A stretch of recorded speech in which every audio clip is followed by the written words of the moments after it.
So, okay. So this is like the coolest thing for me to be with the first franchisee of Sonnys and to be with the guy that started Sonnys. This is the coolest thing for me. Sonny, I've always respected you. I've always, one of the biggest things and the brightest things that happened in my life is my dad and my brother. We used to go and eat at Sonny's in Tampa every Thursday before our football game, so that was very nostalgic for me.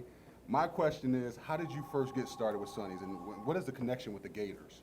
Because it started here in Gainesville, Florida, right? Right. Is it because you were here, or is it because you just, what was it? Well, when I built this store here, I built it because the property was cheap and everything. Okay. I looked on 13th Street and we decided on this one. Well, we got it built and got it open and doing good. We had everybody in Gainesville eating with us. And then the good Gators found us. That's right. We'd been here about a year and a half. And they'd come line up around the building, dragging a cooler of beer, waiting to get in. And everywhere I went in Gainesville, people say, well, when are you going to build another restaurant? I went out there the other night and couldn't get in. So I wound up buying the piece of property I looked at on 13th Street. Right. Built a building over there, and sure enough, all the students Sin City was a student center then, everybody lived in Sin City. Well, they moved over there and the local people could get in and it just took off from there. I mean, I've said there's two things people don't really realize that really helped us get off the ground and grow. One was my dad. He quit painting. There was about 33,000 people in Gainesville at that time, and he knew 30,000 of them. Right. So every morning, he'd be out running all over town telling them about my restaurant, my son's restaurant out there. You got to come try it. You got to. It's great. That and you fellas lining up out there. So the football team. So I played for the Gators from 2000 to 2003, right? So before this, the football team would line up around the corner and have some great barbecue. I heard you actually closed down the restaurant for these guys. We have done that. No, I'm not talking about just the Gator football. You're talking about all of the Gators too. All the Gators. I seen 7 boys crawl out of seven boys crawl out of a Volkswagen Beetle out there one night, right in front of the restaurant. 7 of them in that thing coming here to eat, and that's who it was. They just, they fill up the place and line up around here. It was just great. So, Mr. John, how did this bring you about? Because you have roots here in Gainesville, well known, and even in the Ocala area where you started your first Sonnys on College Road in Ocala. What brought you to Sonnys, and what made you decide to want to become a franchisee? Well, I was in the life insurance business. Okay. And Sonny was a client. And we became good friends, rode motorcycles, hunted and fished together. And I happened to know how much money he was making, and it was a lot. Right.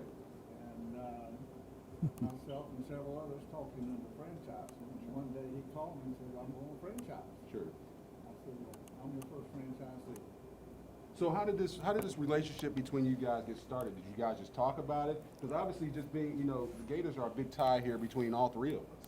So how did that ultimately affect your why you wanted to build in Ocala? Why was Ocala the hot spot for you? Well, Ocala was a hot spot because Sonny had Gainesville, and he wasn't going to let me build I understand that. I understand that. Ocala was the closest town Sure. that had a potential for Sonny's, and so that's where we built. So what? Obviously, just so everybody knows, what year did you actually become the first franchisee?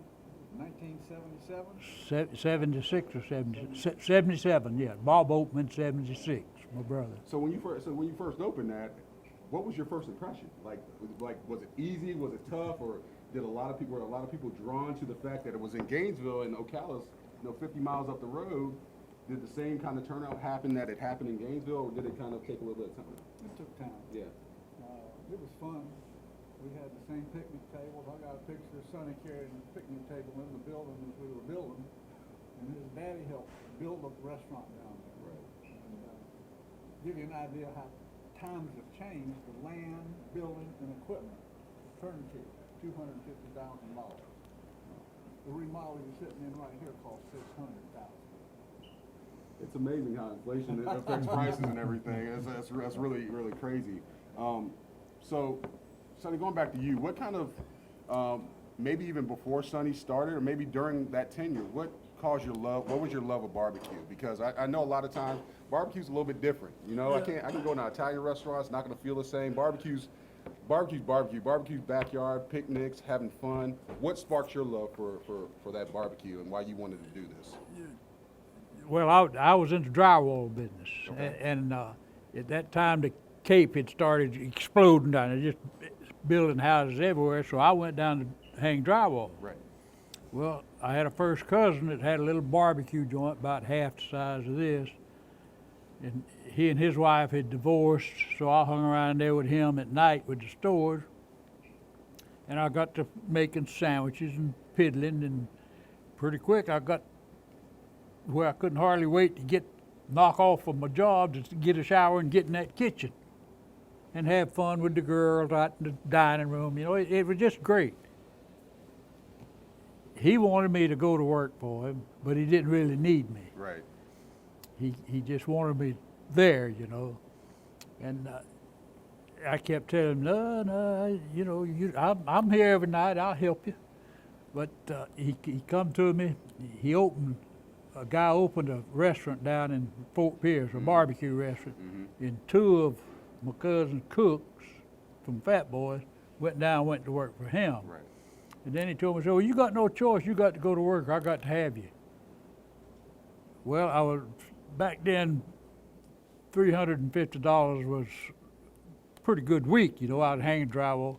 He says, I can pay you $125 a week to start with, and you get a day off a week, you know.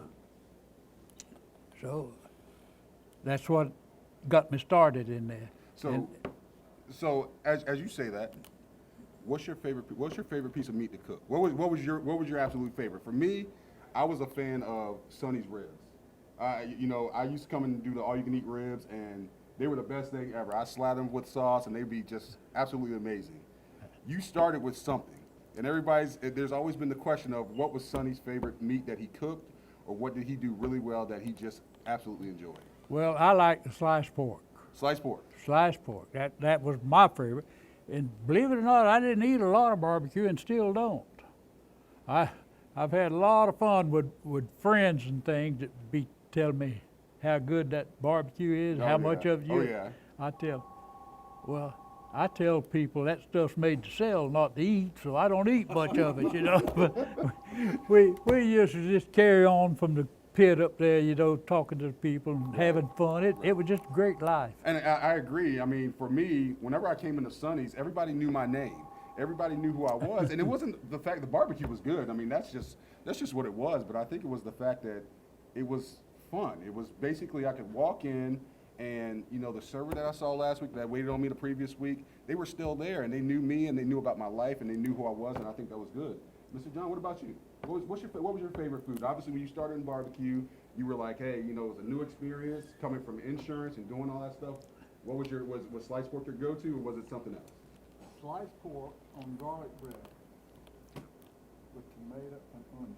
Really? Yeah. So you need a little bit of Yeah. you need a little customization on there, huh? Yeah, that's my favorite. That's nice. Okay. Well, that obviously makes sense. So, as far as relationship with the Gators, what is it now? You know, obviously, you know, over the years, it's changed between the coaches. It's changed with the players. What is the relationship? For me, being the Gators a little bit different, and Sonnys is synonymous with the Gators. What does that mean to you between Sonnys and the Gators? How is that synonymous with you guys? Does it mean, you know, it's a little bit different because Sonnys, it was born and bred in Gainesville, Florida, right? Mm-hmm. But Sonnys is a Gator staple. That's right. It is a Gator staple. Did you always mean for it to be that, or did you mean for it to branch out, or did you know that Sonnys was going to become as big as it was? Well, I was a football fan. Okay. And I had a friend here in the tile business that helped in the restaurant here. Right. And he had tickets to the Gator games. Right. This was when Coach Graves was there. And I started going to the ball game in '69, I guess, or '70. Right. I was there when John Reeves threw the streak 76 to, Yeah.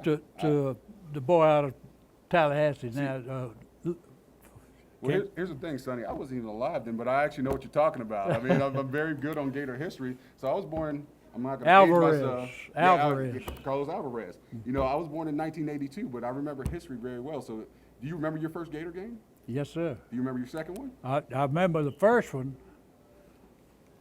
The ticket cost $2. $2 for a ticket. Yeah. Wow. I didn't buy it from the university. We had a guy lived out at Orange Heights. This was a long time ago now. Right. He painted for the university over there, and they were allowed to buy tickets, Right. you know, because the east stands over there was just two sets of old wooden bleachers. Right. And that's where I sat the first Gator game that I ever went to. The second one, I hitchhiked to Jacksonville to go to the Georgia game. Wow. Hitchhiked up there and hitchhiked back, you know. But Wow. after I got opened here, this is 20 years later, I just enjoyed going to the ball games. I parked across the street at the church lot over there, and then I coughed up the money to become a Bull Gator. You know, what I Got wouldn't, tickets, and it's just been great. you know what I wouldn't pay to pay $2 for a ticket in the park right across the street. Now I got to park 5 miles away and walk, and I'm tired by the time I get to the stadium.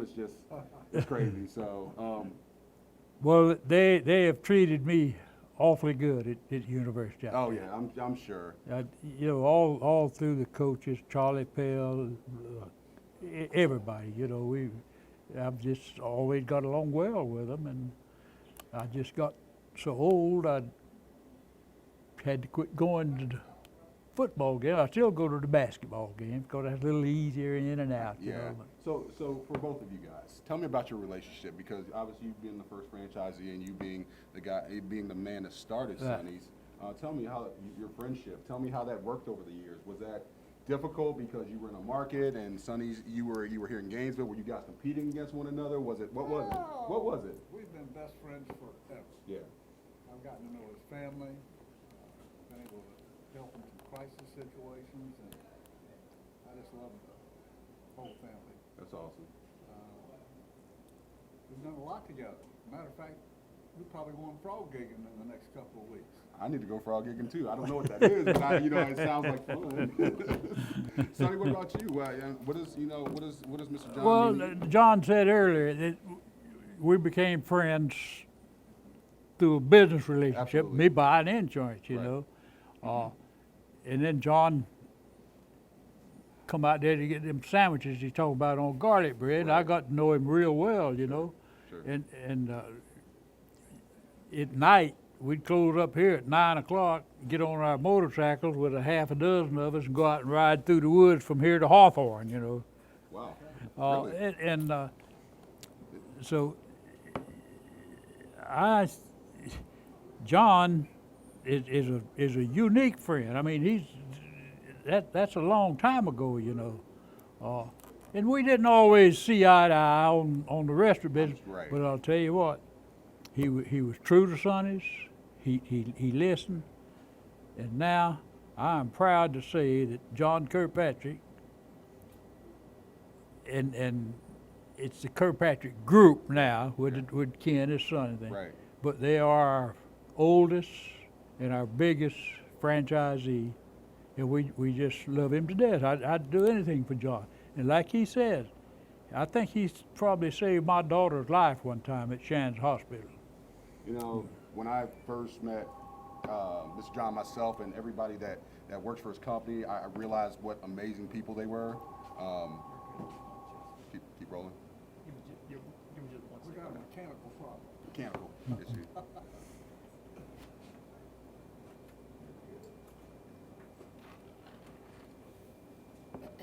Well, I'm glad we got a cutting room to cut some of this talk out. So back, when I first started working, we joined the Heritage, Kirkpatrick, Dixon Group, and I just realized what amazing people they were. In this business, sometimes it's just a little bit rare. So I could see exactly what you saw in him, what you saw in Ken and Chip, and a lot of these guys, and they're just awesome people. So you're absolutely right. I applaud you because obviously starting barbecue or starting a concept or branching as the first franchisee was probably tough because it's step out in faith and getting away from insurance. Insurance and Sonnys was two totally different things. Totally different. Two totally different things. So, My wife, yeah. did it really? Oh, yeah. She said, you're gonna do what? You don't know anything about the food business. How does she feel now? She's glad I did. I'm sure she is. I'm sure she is. So Sonny, what was have you ever smoked anything that was really horrible that you were like, I shouldn't have did that, or like there was a day and time that you said, man, this just was not very good. You mean smoking? Oh, your meat, whatever On the you pit did. you're Yeah, talking about. absolutely. No, when I opened this store, we were using a hanging round, a big old biodegradable cow for Yeah. our beef, and we took when we trimmed it, got it ready to cook, we'd grind up the scraps, and that's what we made hamburgers. So we were gathering up too much hamburger, so I started with a hamburger special, Right. little old 6-ounce patty on a plate, and that's all we had to start with. And then I like pork, and I talked to people about pork, so we started our second special, luncheon special, was 87 cents. It was a sliced pork sandwich. It was sliced pork on beef with fries and garlic Right. bread, And no, we've never really discarded anything that we tried. We didn't try much. Right. We stuck with what we knew how to do and everything, but So, I do, and once again, guys, I know you guys are very busy, so I appreciate you guys joining me. This is like the best thing that's ever happened. One of the best things that's ever happened to me is I get to have this conversation with you guys. But, before we go, I got to ask a question. I've heard this rumor, and I've got to ask you. So your barbecue beans, which was always a staple and always a favorite of mine, you cooked them in a trash can. Is that correct? Because the demand was so high, or is that a false statement?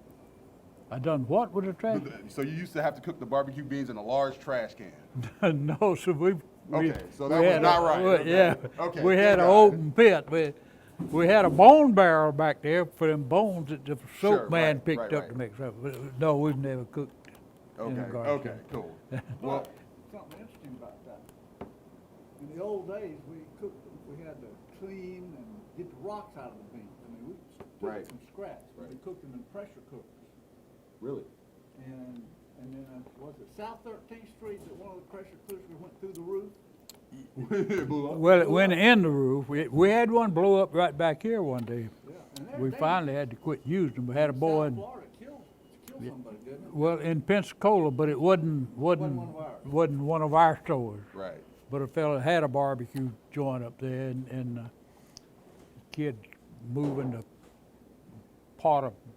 big old pot of beans Right. under pressure, Right. moving it from the stove over to the sink or something, and it blew the. So we had to get away from those pressure cookers. Those things were Yeah, dangerous, so- yeah. That's when we quit using pressure cookers. Yeah, that was probably the best idea. So, guys, for me, so my story, obviously, I played for the Gators during the years, the early 2000s, and when I got out, I decided after pro football and after all that stuff, I said I wanted to get into a business that was really reputable, somewhere I actually believed, and it drove me back to Sonnys because Sonnys is very firm on teamwork. It's very firm on the fact of I know my home, they know my name, and I'm just not another number. It always made me feel good. And, it's been almost 13 years since I first started with Sonnys. For you guys, Really? yeah, you guys, it's been a little bit longer, Yeah, so it's been almost 13 years.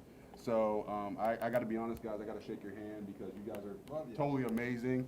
And I totally appreciate everything you've done for starting this and you've done for continuing it. So I got to say thank you from the bottom of my heart. Well, I know you don't work for me, but I appreciate all you've done for Sonnys, and I'm sure Mr. John Kirkpatrick over there Absolutely. appreciate you I mean, today. it's an honor to work with and work for two really great men. So I do appreciate everything you guys have done for my family, me, this brand, and everything that we've done. So You're more than welcome. thank you guys. Well, just hang in there and work hard as you can. I will continue to try to. So We like always, we need every dollar we can get in the door in here, so help us bring them in. I appreciate that. So You do a great job. thank you, thank you. man. We're, Thank we're you. proud of you. I appreciate that. All right, stand by. Give me just a second. So obviously we're at this point where you guys have, Mr. John, you are the very first franchisee of Sonnys Barbecue, and Sonny, you are the man that started this whole thing. This has definitely been a journey. It's been one of those things where you guys have been the pioneers of what we've tried to do over the course of the last, however long, since 1968.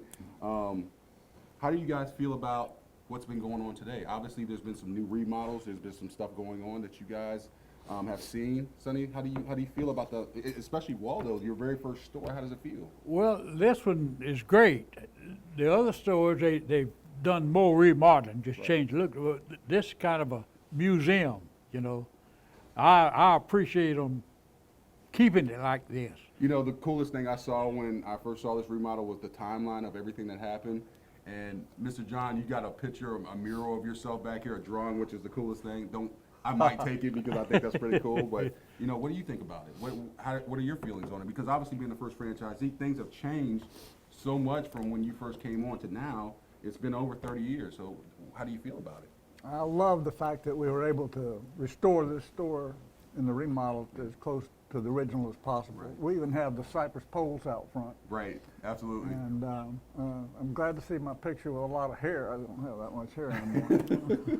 But this has been a great experience, and it's just been a wonderful association to be with Sonnys this many years. Yeah, and the direction of where we are now with pit masters and actually really finding our craft in barbecue is actually pretty cool stuff. And Sonny, I'm sure you were the very first quote unquote pit master for Sonny. How's it feel to see a lot of these guys, or a lot of these young guys, and even myself, who's pretty young, I like to say, but a lot of these guys coming along and showing their craft in barbecue? Does it excite you? Oh, absolutely. You know, as you get older, you run out of things to do. Right. Now, I've had my little grandkids teach me how to get on Facebook. And every time something comes up about Sonnys Barbecue, Right. it explodes pretty well. Right. You know, we've got tons of people all over the country that still love Sonnys. Absolutely. And that makes me feel pretty good to sit there and read those kind of comments, you know. Right. We've got a lot of the people that got into barbecue business is no longer with us. Right. One of the toughest things about living to be 90 years old is you lose a lot of friends and things, you know. But we've got a few that's still left in here of the old guys, you know. But John is the granddaddy of all of them, I guess, and he, you know, I love the fact, and he asked me about the cypress poles a while back. Right. I said, yeah, that'd be nice, because when I came up here, I had a little old Ford Falcon pickup truck. Right.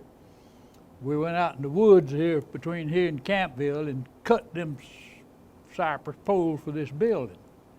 So Well, those are some of the original cypress poles. No, not these. Okay. So After that, we had, but while I was cutting them, I cut one down, it fell across the back of my pickup and bit the back end down there. But we, when John mentioned it, I thought it was great. We had put 4x6 white painted posts out there, you Right. know. But you notice in all the old pictures and things, them old cypress poles.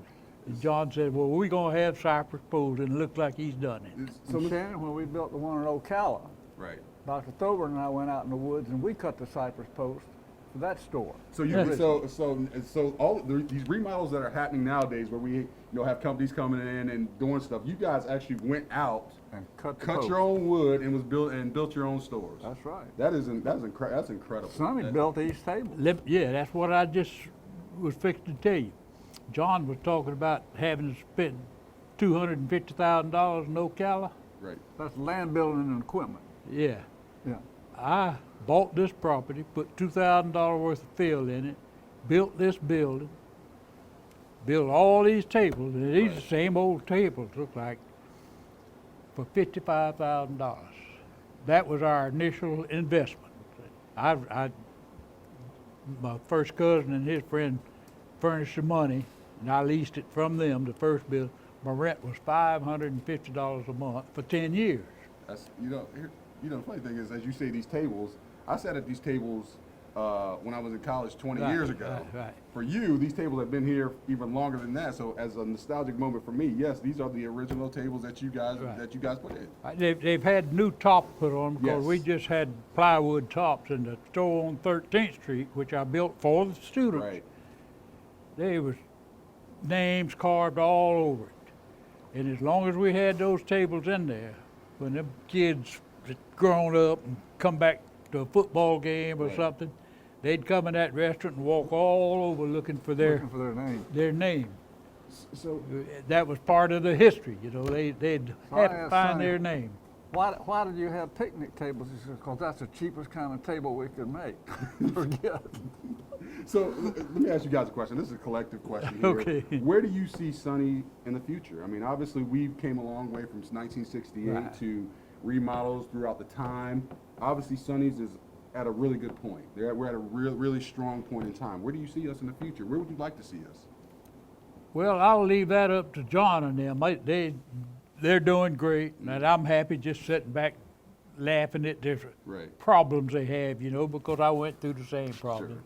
And every once in a while, I'll get a call asking for help doing something, Sure, you know. sure. And I just hope it keeps going. You know, I don't know how long. I'll keep going.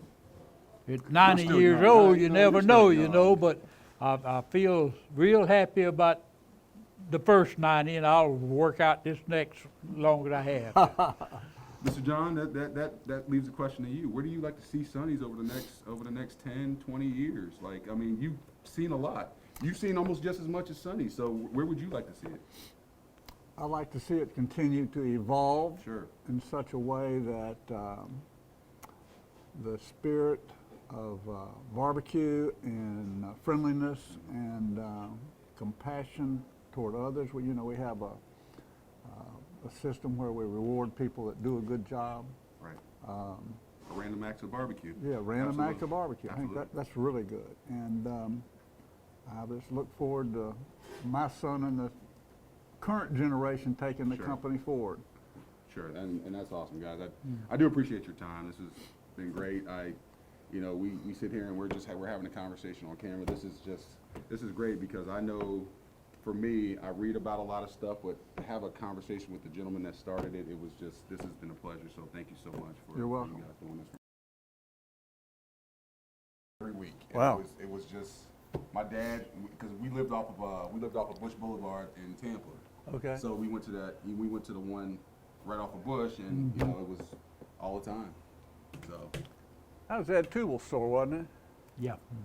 I know Bobby Terrell. I actually saw him the other day. Terrell, yeah. I saw him over at Rule King, and You're right. I told him, I was like, Bobby, what's going on? He told me the story that he opened up one of his stores for you. Oh, you, yeah. You gave him some money and said, hey, go open up one of my Tampa stores for me. He's like, all right. He just went on down there. Well, his mother worked for me down in Cocoa. Right. And when I moved up here, them kids were still in school. Right. And she couldn't move when we opened, but after the school year, she She moved moved up, up here yeah. with me, and she just retired here in the last 3 or 4 years. Yeah, I you know. remember she used to, when we came into Oh, Walnut, yeah. she Still would wait on filming. us. I'm in your She way. was she's my Hall of Fame waitress. Yeah, she was amazing. Hell, how do Her you get out of and, here? Rhonda Brown. Oh, yeah, I saw- Rhonda, yeah, she, Rhonda and her she's up around a lot. You so- got us yeah, blocked. Yeah, I saw Rhonda. Rhonda was such a good funny guy. So. We've, when I sold the restaurant to John up in Lotchway, and that was the last one that I owned, our family owned, I had some people working there that had gone to work here in 1970, Right. 71, Right. We and threw they a were hoop. still working in Lotchway up there. You That's know. crazy. It's crazy. It's just Yeah, like how yeah. it just connects the dots. And first of all, there's a lot of Tillmans rolling around town. Oh yeah, A yeah. lot of grandkids, and you have a lot of grandkids. Oh, yeah. And Yeah. I'm surprised, but a lot of them worked for me when I was, general manager. But everywhere I go, so I was at a competition a couple weeks ago, and I saw Diane. Mm-hmm. I saw, and like I said, I just saw Bobby recently, and then everybody's just connecting the dots. It's really like when we talk family. It's funny because everybody's like your family. Yeah, because right, It's like, I know right. Sonny. I was like, Yeah. the whole world knows Sonny. That Yeah, kind of right. feels like what it is. So. And it makes you feel good, It you know, to be does. It really recognized. does.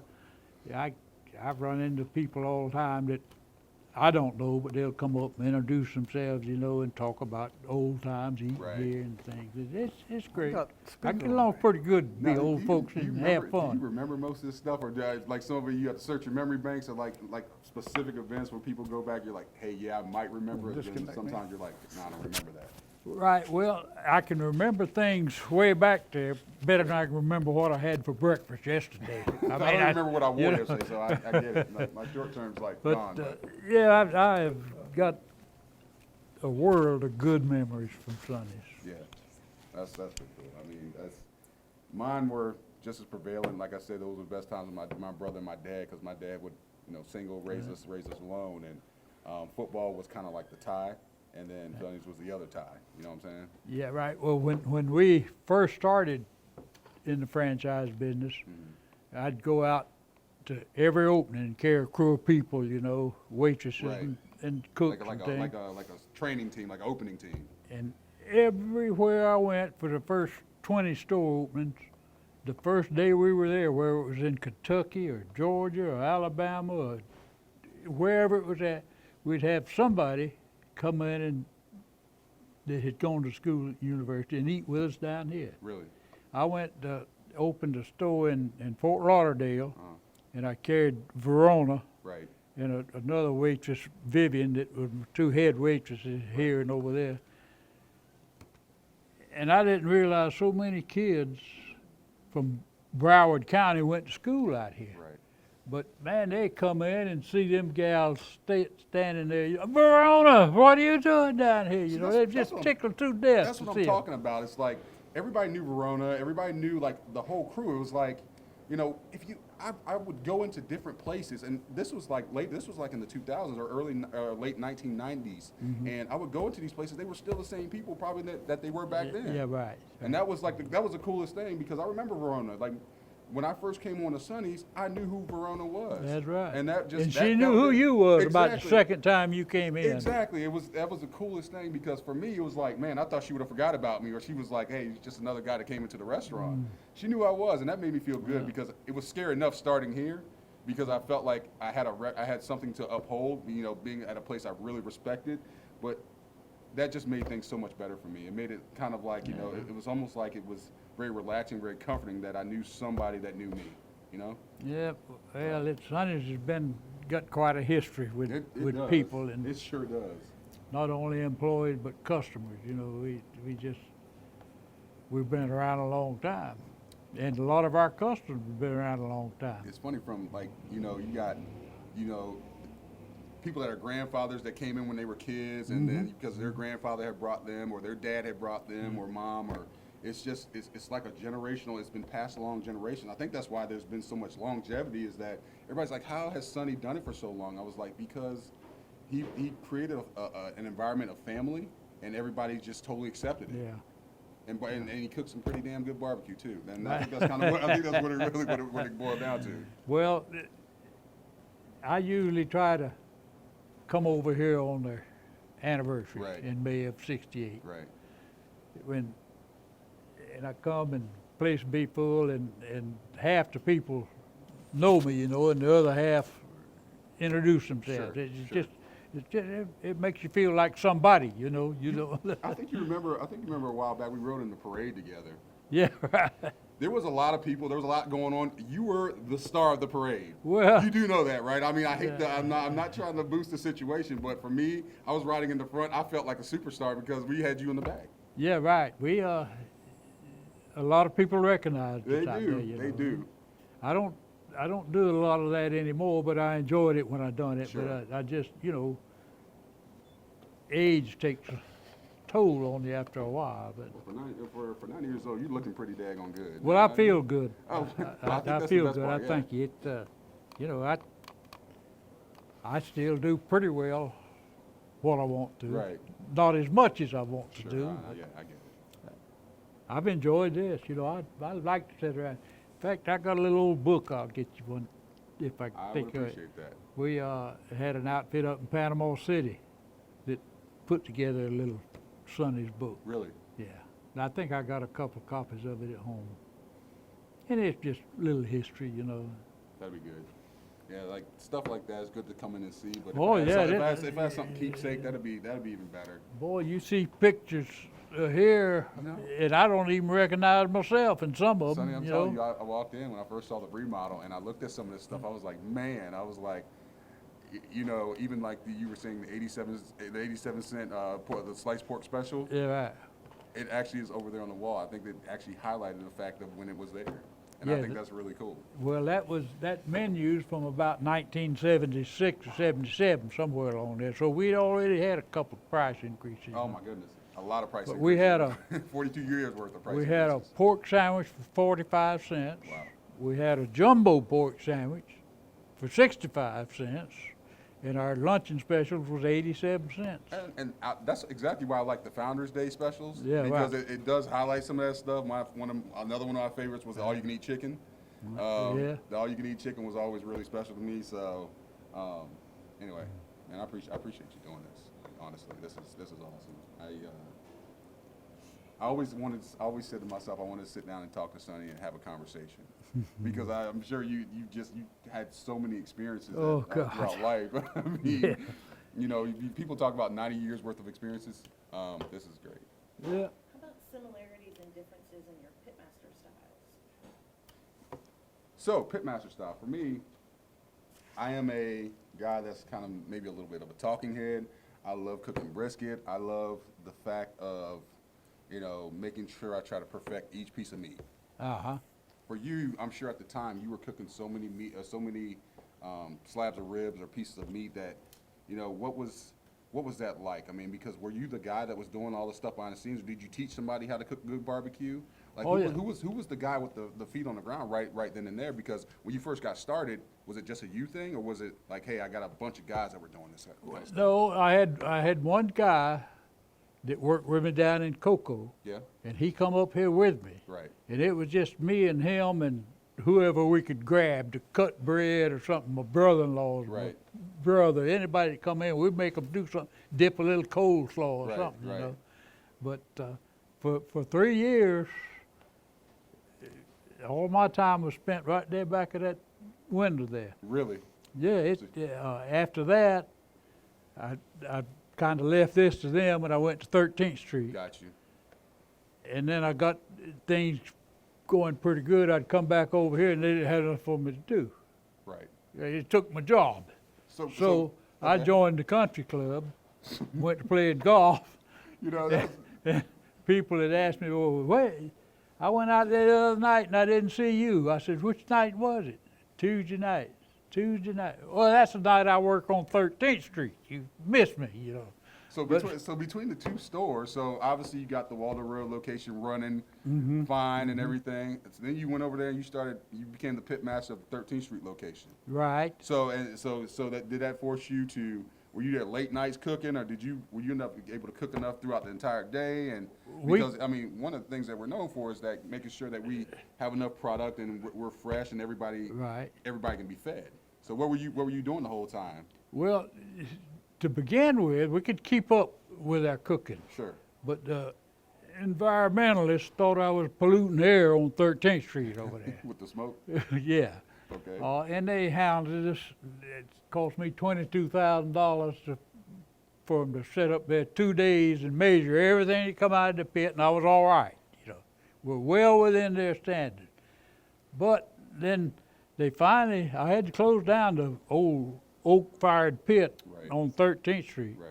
That throwed me to having to cook meat here at night for over there. And then you had to take it over there. Yeah, right. We had to cook it here and carry it over there to get by then. That's when we had to start finding some way to cook our meat without that big open oak-fired pit out there, you know, with all the smoke and stuff. But and if it would have been me, we'd have probably still been cooking that way. You know, nowadays, I mean, I don't think it's a problem because we have so much smoke flowing out of our smokers. Right. It doesn't make a difference. Right. Well, it's easier. Your job is easier now than my job was back then, I'm sure. because it's one thing to you got a sheet tells you how to load the cooker, what degrees to set it on, and how long to cook it. Right. We was back there with a water hose and an oak fire, Right. cooking meat and trying to keep the fire adjusted with that water hose, you know. And And it was hard to teach anybody to do that. So, and that was tough because as you say that, being a pit master, you know, we have different ways that we cook meat. Everybody has a different way that they, a different meat that they like. Right. For you, you had to actually be a pioneer of what smoking was. You know? Right. Because, I mean, that pit, trust me, I've actually seen pits where the temperature's not regulated. You Right. actually had to make sure you regulated Yeah, that's yourself. right. If it was too high, you burnt your meat. Right. If it was too low, it wouldn't cook enough. Right. Well, there's an art to There- cooking there is an over art. wood. Absolutely. And you know, our product today is still as good as anybody's on the market. Right. Back then, we were a little better than anybody on the market Right. because they didn't put the time in to know how to turn it out. You know, You and know, we had specialists. I had one boy that was a specialist on chickens. Okay. He was the best cook. He went to work for me washing dishes when I first opened. Right. Had Bobby Terrell was a beef man. Okay. Everybody had their own nick, you know, that could really do super good, and that's where we tried to work them. So you had one pit. You had Right. one. Okay. So each guy, you were basically sending each guy over to do their special meat. Yeah, right. So like you had your chicken Well, guy was really good. Right, we'd work at mornings and evenings, you Right. know. We'd cook chickens in the mornings Okay. and beef in the evening, and pork Gotcha. and things, you know, ribs. Yeah, we had boys that was good cooks. Right. And then we had some that we called specialists Got you. that cooked the good chicken or the good pork or Right. the good ribs. Ribs was hard to cook back then because that fire would burn them, you Sure, know. sure. You had to really be careful with them. You cooked them on the top rack, and Right. while you was cooking them, you was turning stuff on the bottom rack, and that stuff dripping and burned your arm. You had spots all over your arm. I don't you think know? anybody can, especially nowadays, even myself can't appreciate the fact of that we didn't have to go through that. Like you Right. literally had to baby the fire, baby your That's meat, right. all day. Because if you left it there and just walked away from it, it's gonna burn or something's Oh, gonna happen. yeah, You had to it- flip it and do all that other kind of stuff. But I enjoyed it. Yeah. I wish I was able to get back there and cook now. You know, you miss the fact that like you're going home smelling like smoke and your clothes and you got to Yeah. change them every single day and Right. your, Well- your dog will jump up and lick on you until all the smoke's gone. You know, that's one thing. You talk about smelling it. Yeah, I didn't ever smell it. yeah. You know, I It didn't. became natural. Yeah, it just. Yeah. I know. When I moved back to Orange Heights, we lived across the street from the railroad Right. on 301 there. Me and the wife in the bed one night about 11 o'clock, sleep. The train come down, the blew and the whistle, like they blew us out of the room. You know, scared us to death. A month later, that same train was running, and we didn't ever even hear it. You know, and you get used to stuff Yeah, like you know, that. it's funny. As I go home nowadays and when I'm in front of a smoker, even if you just get that one Right. gust, it's in your clothes, so you're good. It's in your hair too. And you know, it became natural to me. It was like it was part of life. Like when I talk about for 13 years and I've been in front of a smoker, I've been doing something along those lines, it became natural. And even my wife, you talk about Miss Lucille, yours. Yeah. She probably just said, "Sonny doesn't smell like smoke. He smells like Sonny." You know, it's kind of like your cologne, Yeah. your work cologne. So. Well, I've enjoyed talking to you. I've enjoyed talking to you. I really do. I appreciate you. I really do. Yeah. I'm sure if I got Miss Lucille here, she'd probably tell me some stories too. Yeah, Lucille worked. Yeah. I mean, she was my cashier. Yeah. I remember her and I had a sister. Her and my sister worked the cash register up there, and his business got better. You know, sales got better, and Mm-hmm. the first day, first $1,000 day.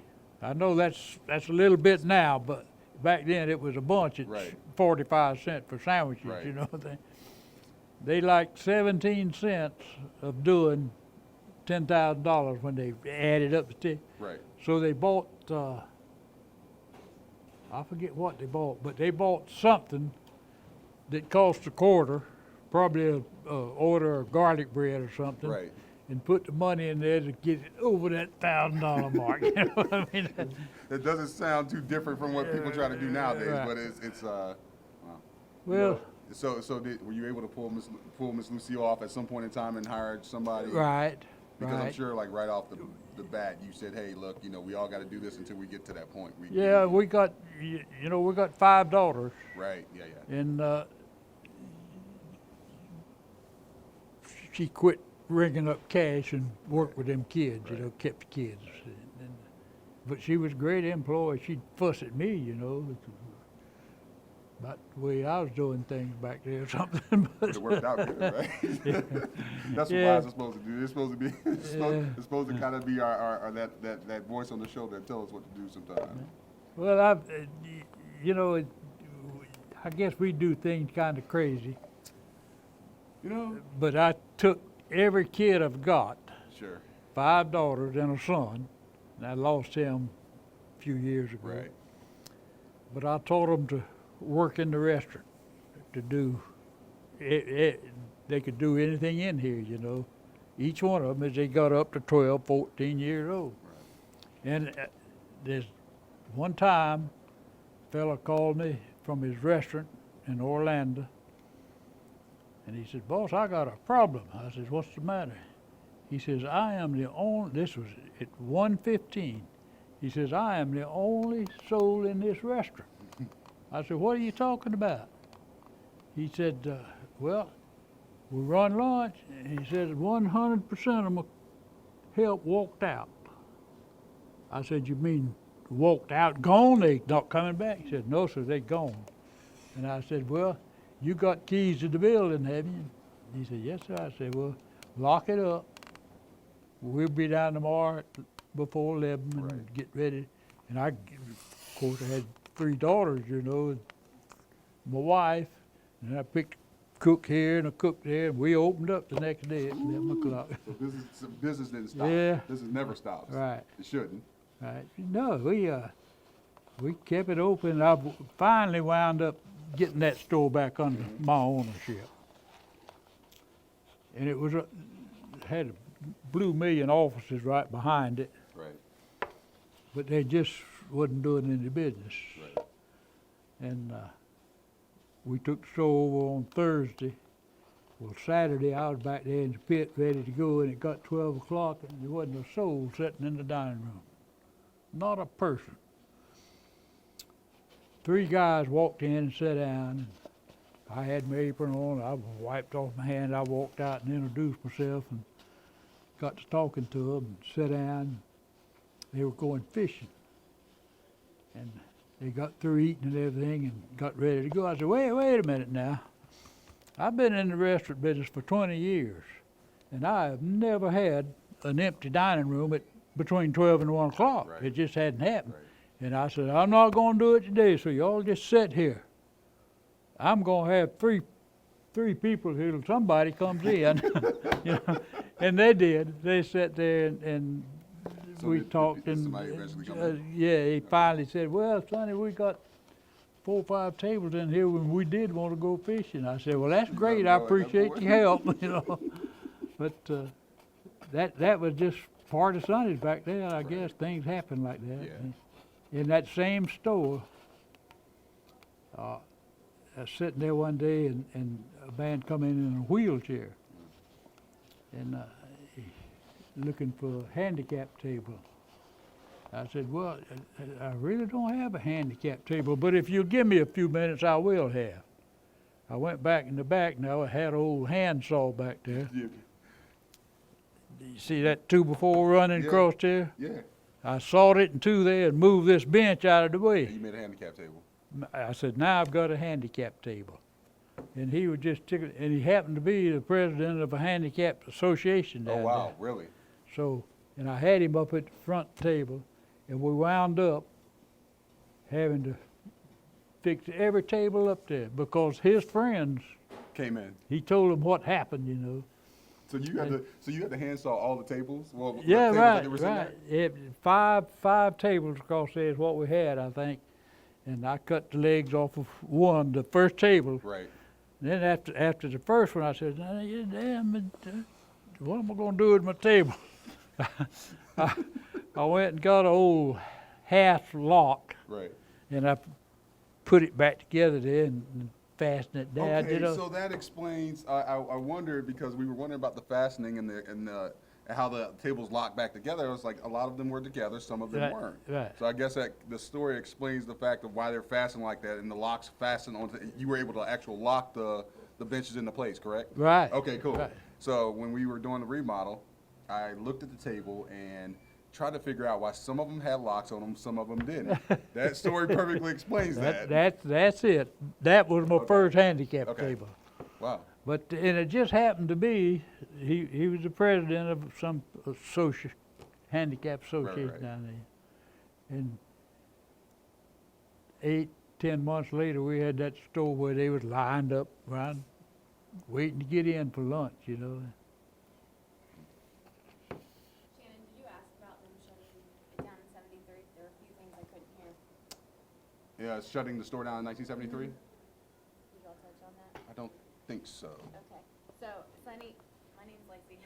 I'm going to ask if you remember this. So my dad is Lee McGriff, and he had a big party for all his Gator classmates. Right. And he knew that I was working with you guys. They want you to come next year, because they won't barbecue with you next year. Sure. But my dad said every single one of them remembers that you completely shut down. I think this was the only Sundays at that time. It was 73. Right. And they all remember it. They thought it was such a big deal because you shut down just for them. Right, well, that's great, that's great. Yeah, we had some McGriffs here. Perry and Lee. Yeah, we've kind of unorthodox, I guess, but we just do things as it comes up, whatever That's- strikes our path. That's really weird. Now, if we're talking Gators, like, would you you shut down the store for those guys? Yeah. I mean, that's really, was it because they were the Gators, or you were just like, hey, you were a fan and they were such a fan of you, you shut down the store and everybody else had to kind of stay out? Because I've seen that, actually, I've done that before, where the Gators coming in and myself being a Gator, I want to take care of those guys. Yeah, right. Is that why you did it? Yeah, right. Well, every spring, we'd have a barbecue for them down at Camp O'Connell Right, down right. there. And you've probably been there Mm-hmm. in 80, probably. And we got to know a bunch of the boys. Right. You know, they'd have eating contests out there and things. One of those big boys went on to play for the Cowboys, I guess it was. He eat so much he just got sick and laid down in his plate out there, you know. You said the Cowboys. That could have been Crawford Kerr. Crawford Kerr, that's No, right, you know, right. that The was- same one come yeah. back with the wing store. So I I met Crawford when I was in Tampa. I actually worked for his wing house for a little bit, and Crawford knew that story. He got sick, he threw up, he laid Yeah, down. right there. I remember the story. So Yeah, Crawford Crawford was, Kerr. Yeah, we're actually pretty good friends, and when Crawford was first talking about it, he was like, "Yeah, that's Sonny's barbecue. I've had really good memories about that. I Yeah. got so sick one time because I ate so much food." I was like, "Well, that sounds like me nowadays," but I mean, yeah, he tells that story very vividly, so that's pretty Yeah, funny. right. Well, that picnic deal we had for him down there every spring, Charlie Pell come. And, his first year wasn't all that great. Yeah. We were sitting there, me and John Jennings and somebody else playing gin rummy, and Charlie come in. I hadn't met him. And John Jennings was the president of the Citizen Bank down there. He introduced me, and Charlie sat down over there and went to talking, and he followed Doug Dickey. Well, Right. Doug Dickey was kind of a stick in the mud, you Sure. know. Charlie, he was drinking liquor and having a good time. Finally got to playing gin with somebody, and I told John, I said, "John, I don't know if this cat can coach or not."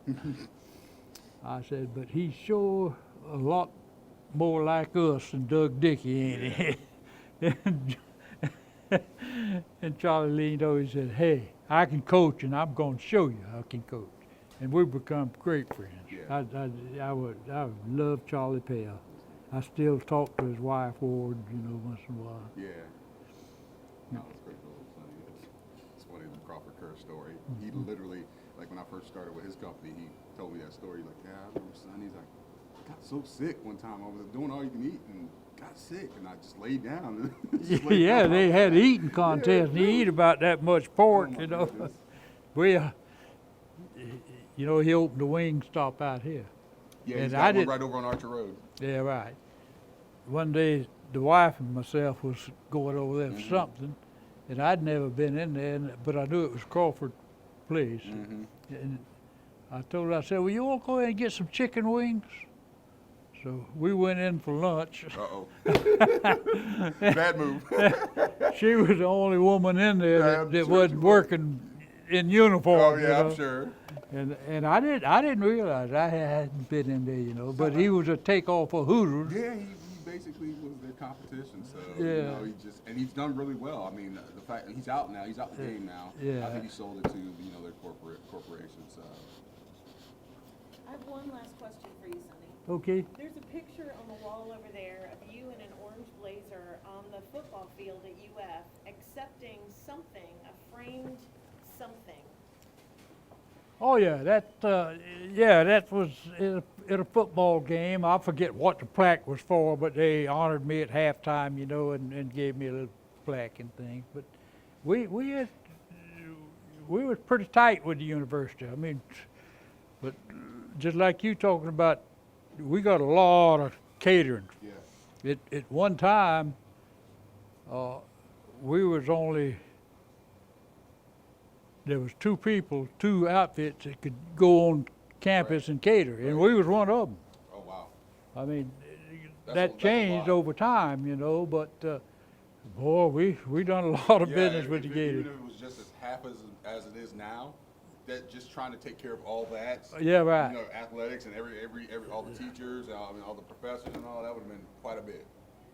Well, I still go to the basketball games, you know, 'cause I park right there. I get in and Right. out. Right? And Mama Lucille, she can still get in and out. That place looks a lot different than what it did back in the day, didn't it? Oh yeah, Way different. yeah. I mean, it's I mean, different. Some of We the used- stuff, some of the stuff that they did to that place is just absolutely Yeah. insane.